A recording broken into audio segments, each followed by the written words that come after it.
Good morning, gentlemen.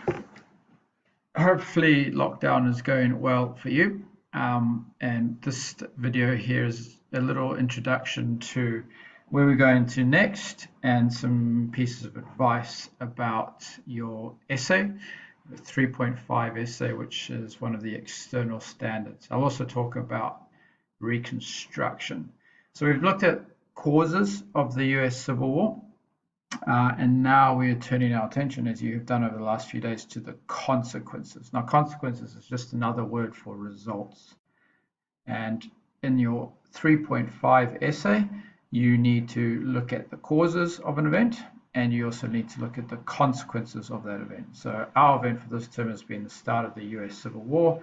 No doubt you guys have a good understanding of what the causes were. And now we're going to start to look at the consequences or the results. Now, one of the key things to do in this essay is to make sure that you link your consequence to your event, but I'll talk more about that later on. Today, though, I'm going to specifically talk about one of the key consequences of the Civil War, which is this idea of Reconstruction. Now, this is a political consequence. Yesterday, I looked at some social consequences and some economic consequences. So socially, the US had lost 620,000 men. Economically, it just spent 4 years at war, so it wasn't in a good shape. So this is a political consequence, and it's not so much an immediate consequence, but more of a short to long-term consequence of the US Civil War. Now, Reconstruction is literally the reconstructing of the Union to what it was, or to something that the North wanted it to be. So as you know, the South had seceded, they'd separated themselves. At the end of the war, the North had won, and so they set about reconstructing those southern states back into the Union. And hence this period of time is known as Reconstruction. Now, under Reconstruction, there are a number of key things that you're going to investigate over the next few days.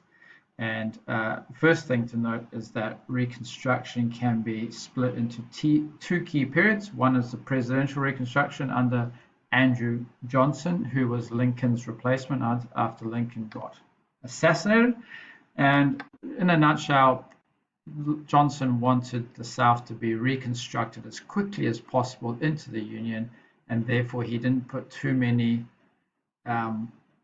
caveats, too many conditions on the South for that entry. And so what we have is we have the South, the established hierarchy, sort of re-establishing themselves and keeping black people in their position. And so many people in Congress were unhappy about this because they'd just gone to war to sort of fight this Southern view that blacks belong as second-class citizens. So Johnson's actually vetoed first time in ever, and what we have is radical Reconstruction or Congressional Reconstruction, which is the next phase of it, and that's where Congress takes over the Reconstruction and makes some huge sort of enforcement rules, they call force acts, to keep or to get the South to do what the North wanted.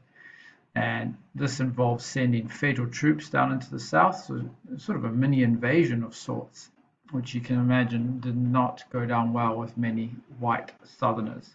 In amongst radical Reconstruction, you also have especially two key constitutional amendments. The first one, the 13th, was slightly before radical Reconstruction. That was that slavery was made illegal in the United States. So the 13th Amendment was passed just after the war ends, and it makes slavery illegal. Under radical Reconstruction, there are two key constitutional amendments to the US Constitution. The 14th, which gives American citizenship to people of all color, not Native Americans, though, interestingly, but certainly black African Americans are given citizenship. And if you cast your minds back to Dred Scott, that was one of the things that Taney had said, that black African Americans were not citizens and therefore had no recourse to law under the US Constitution. So this is a huge thing, citizenship for black African Americans. Likewise, they were given the vote under Constitutional Amendment 15. Black African Americans were able to vote. Now, all well and good, but towards the end of Reconstruction, which happens basically in 1877, it comes to an end.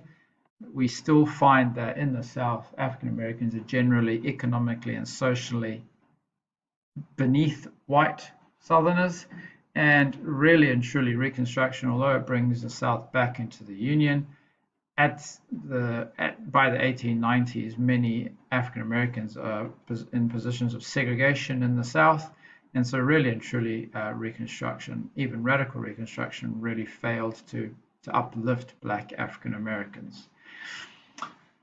And as well as the North trying to enforce this Reconstruction on the South with these amendments, there was also a retaliation, I suppose, in the South. And almost immediately after the Civil War ended, you get groups of white Southerners forming groups like the White League and more famously the Ku Klux Klan to try to make sure that even though African Americans were ex-slaves, they were still kept in their place.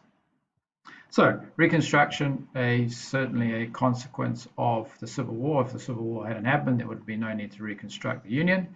But also out of this, we get the segregation that many of you probably have an understanding of, whereby Black African Americans, particularly in the southern states from the 1880s, 1890s, are treated as second-class citizens, and under law as well are seen as inferior citizens. Well, the South would say separate but equal, but everyone knew that that meant separate and unequal. But we'll talk more about that when we look at the long-term consequences of the US Civil War. In the meantime, you're going to do some more work on this Reconstruction period by doing the activities that will be on GrammarNet. As always, if you have any questions, email me at b.john@ags.school.nz or post them in the blog on our class page. Bye.